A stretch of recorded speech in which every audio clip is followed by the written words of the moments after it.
Coming up tomorrow on the next Red Eye, Gavin McInnes, Greg Johnson, Rob Long.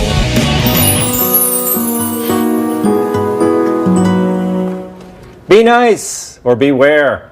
A Denver restaurateur is responding to negative Yelp reviews with his own strongly worded comments.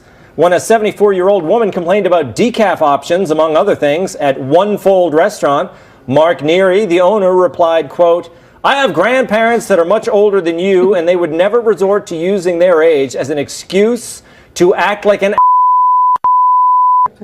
Wow.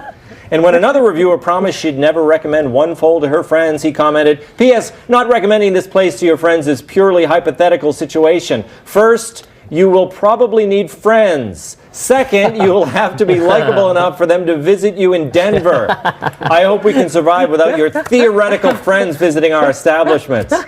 Wow. And look what happened to a woman who complained about the Tuscan kale fritters.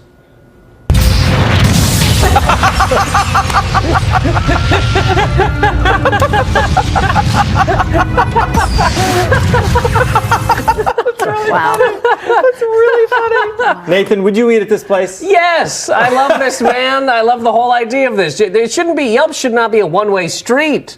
You can't go into a place just be like, everything you've done with your entire life is garbage, and not have somebody come back a little bit. This is this man's dream. He wants to sell you coffee. Yes. So he should be able to come back at you and be like, hey, you're also an idiot. Good day. Shouldn't he have decaf, though, ready for the 74-year-old woman who doesn't want to be kept up all night? In that article, though, it said that she asked for that after she had already drank 5 cups of coffee. Then she was like, oh, is this decaf?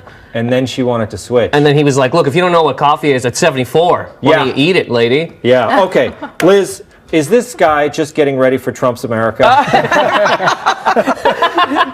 I think, you know what? I think I love this guy. I think he's right. I think people too often on Yelp go on anonymously and they say, oh, there wasn't enough croutons in my soup, or they didn't have enough sugar packets. Yeah. They just go on to anonymously complain. And what Yelp does is create millennials or boomers. They turn them immediately into 90-year-old cranky pants who write letters to the editor of the local town paper. It's like they become crabby immediately on Yelp. And I'm glad that he blasted back, and I think it was funny and entertaining. He may take it too far. He has to maybe rein it in, though, a little bit. All right, quickly, Joanne, fan of Yelp?